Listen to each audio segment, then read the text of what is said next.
어제까지 우리는 다윗이 하나님의 마음에 합한 사람이었음을 살펴보면서 그런 다윗의 모습을 닮아갔으면 좋겠다 이렇게 말씀을 나누었습니다. 충성스러운 다윗의 모습, 하나님을 사랑하고 또 하나님의 백성들을 사랑하는 그에게 또 기도하는 다윗에게 하나님께서 모든 것을 맡기고 허락하신 그런 모습을 살펴보았습니다. 그런데 오늘은 특별 새벽기도 마지막 날이지만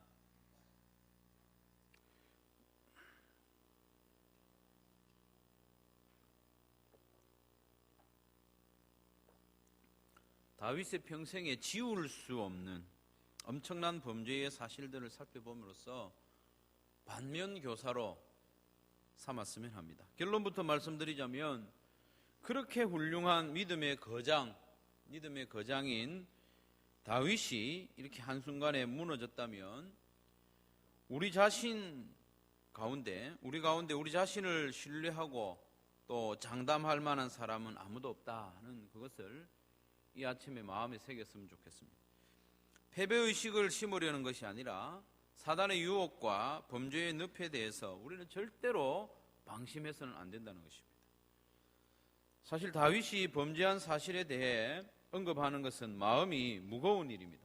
더군다나 지난 나흘 동안 다윗은 이렇게 하나님의 마음에 합한 사람이었다는 것을 설교하고 또 교훈과 은혜를 받은 터라 더욱 그렇습니다. 하지만 성경이 다윗의 이 범죄 사실에 대하여 침묵하지 않고 기록으로 남김으로 우리에게 교훈을 주고자 하기 때문에 우리도 이 말씀을 살펴보는 것이 말씀에 대한 바른 도리일 것입니다. 마태복음 1장에 보면 예수님의 족보가 나오는데 이 다윗에 대해서, 다윗이 낳은 그 솔로몬에 대해서 뭐라고 기록을 하는가 하면 다윗은 우리아의 아내에게서 솔로몬을 낳았다는 것이죠.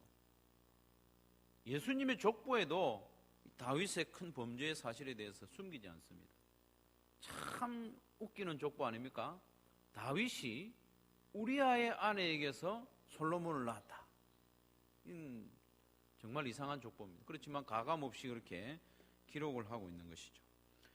다윗의 범죄 사실은 정말 청천벽력과 같습니다.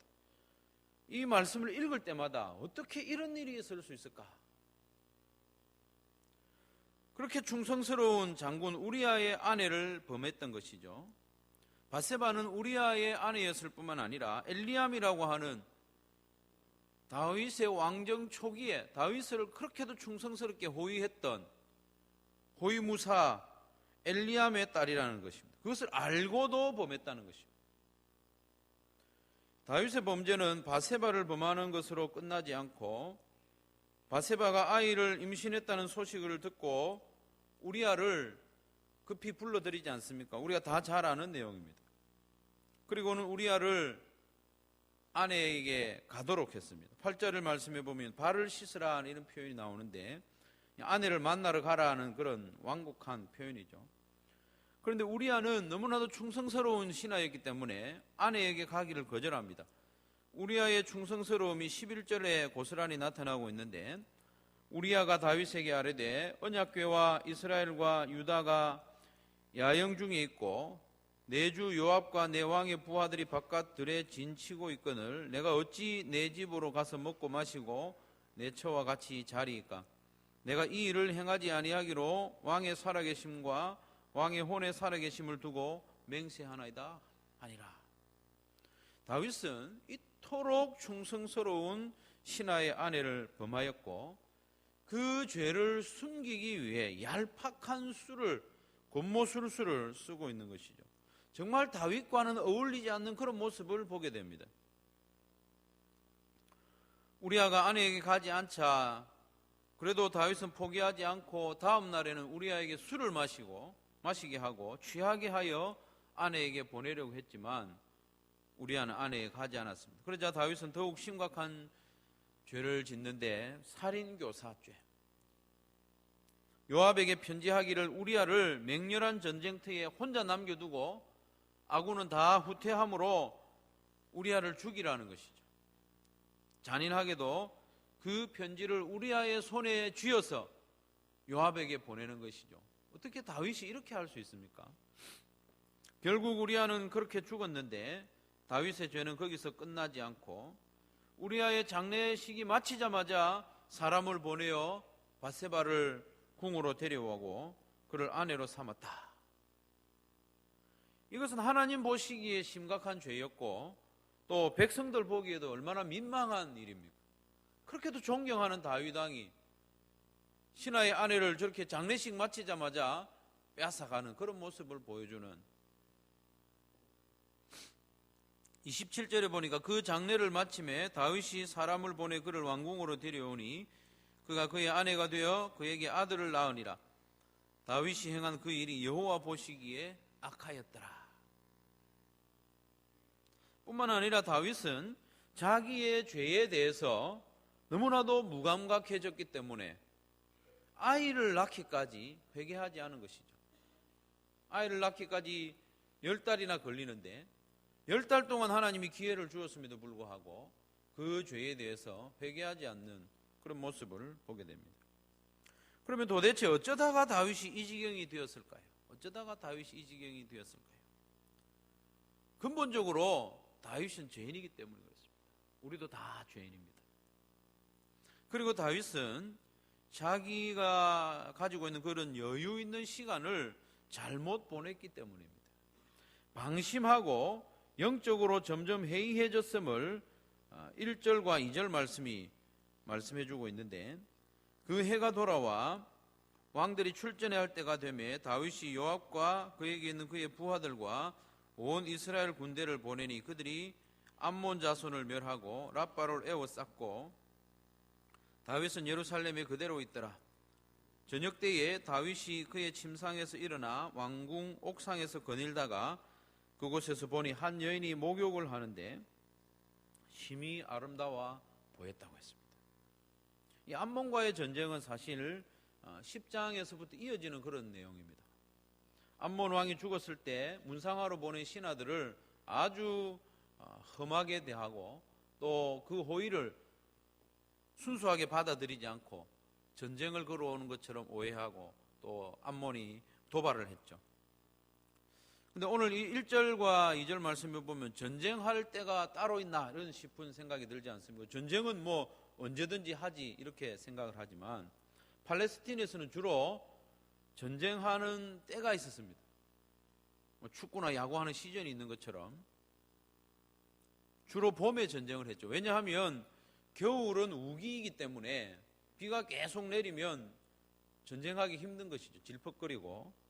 그리고 남자들이 들에 나가서 밀과 볼이나 이런 것을 추수하기 이전에 봄 추수를 하기 이전에 전쟁을 주로 했던 것이죠. 그런데 1절 말미에 이런 표현이 붙어 있습니다. 왕들이 출전할 때가 되었는데 다윗은 예루살렘에 그대로 있더라. 왕들이 전쟁에 나갈 때가 되었는데 다윗은 전쟁에 안 나가고 부하들만 보내고 그대로 예루살렘에 있었던 것이죠. 2절 시작 부분에도 영적으로 느슨해진 다윗의 모습을 고발하고 있는데 저녁 때에 다윗이 그의 침상에서 일어났다고 했습니다. 낮에 실컷 자고. 여기서 저녁 때라는 이 에레브라는 히브리어 단어는 한밤중이라고 보기보다는 해가 질 즈음입니다. 해가 질 즈음. 어둑어둑해질 즈음에 초저녁을 말하는 것이죠. 군사들은 전장에서 피를 흘리며 싸우고 있는데 그 임금이라는 다윗이 낮 동안 침상에서 실컷 자다가 해가 질 즈음에 침상에서 일어났다는 것입니다. 다윗은 언제부턴가 이렇게 정신적으로 영적으로 점점 해이해졌기 때문에 목욕하는 여인 한 사람 보고 심각한 죄에 빠졌던 것입니다. 다윗의 이런 모습을 보면서 우리는 정신을 바짝 차려야 됩니다. 세상에는 믿을 사람이 아무도 없음을 잊어서는 안 되겠습니다. 다른 사람을 믿지 못하는 것이 아니라 나를 믿지 못합니다. 나 자신조차도 믿을 수 없다는 것을 이 다윗의 모습을 통해서 우리가 이 아침에 마음에 꼭 새겨야 되겠습니다. 모든 사람을 의심의 눈초리로 바라보라는 것이 아니라 자신의 연약함을 인정하고 사단의 유혹과 범죄의 함정 앞에서 우리가 방심하거나 회의해서는 안 되겠다, 그 말씀입니다. 우리는 모두 아담의 후손이기 때문에 여전히 죄의 유전자를 지니고 삽니다. 사도 바울도 자신의 연약함을 고백하지 않았습니까? 오호라, 나는 공고한 사람이로다. 이 사망의 몸에서 누가 나를 건져내랴? 우리 주 예수 그리스도로 말미암아 하나님께 감사하리로다. 그런즉 내 자신이 마음으로는 하나님의 법을, 육신으로는 죄의 법을 섬기고 있다. 솔직히 그렇게 고백했지 않습니까? 한국 교회를 실망시키고 또 세상으로부터 손가락질 받게 하는 당사자가 누구입니까? 그들은 대체로 새내기 목회자가 아닙니다. 목사 안수 받은 지 얼마 안 되는 그 사람이 한국 교회를 힘들게 만드는 것이 아닙니다. 목회 경력이 오래된 분들, 설교를 잘하고 카리스마 넘치는 그런 존경받는 목사님들이 범죄했을 때 그 파장은 더 크지 않습니까? 사랑하는 성도 여러분, 우리는 자기 자신을 믿어서는 안 됩니다. 자기의 직분을 믿어서도 안 됩니다. 내가 목사니까 그런 죄에는 빠지지 않을 수 없다. 그런 있을 수 없습니다. 목사라도 넘어지고 유혹에 빠집니다. 자기의 신앙 연수를 자랑하지 말기를 바랍니다. 우리는 자신의 연약함을 순간마다 인정하고 아무 것이나 보아서는 안 됩니다. 아무 것이나 먹어서도 안 됩니다. 보는 것을 조심하고 먹는 것을 조심하고. 다윗이 보는 것 때문에 범죄하지 않았습니까? 다윗이 보았다는 것은 스쳐 지나가다가 우연히 한번 탁 순간 본 것이 아닙니다. 물론 그렇게 시작했겠죠. 그러나 여기서 다윗이 보았다는 말은, 라라는 이 말은요, 유심히 보았다는 말입니다. 관찰하듯이 집중해서 보았다는 말입니다. 그렇게 해서는 안 되는 것이죠. 성도 여러분, 우리는 조심해야 됩니다. 좀 심하다 싶을 정도로 보는 것을 조심해야 되고, 만지는 것을 조심해야 하고, 먹는 것을 좀 심하다 싶을 정도로 조심해야 됩니다. 그리고 자신의 영적인 그 연약한 부분들이 있지 않습니까? 지난날의 삶을 돌아보면 자기가 자주 넘어졌던 그런 부분이 있습니다. 그 부분에 대해서는 특별히 조심해야 됩니다. 그 나의 약점이기 때문에.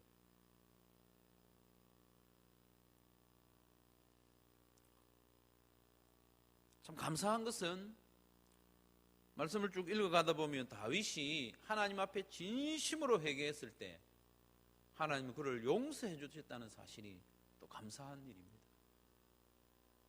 한번 죄에 빠졌다고 해서 다 버리는 것이 아닙니다.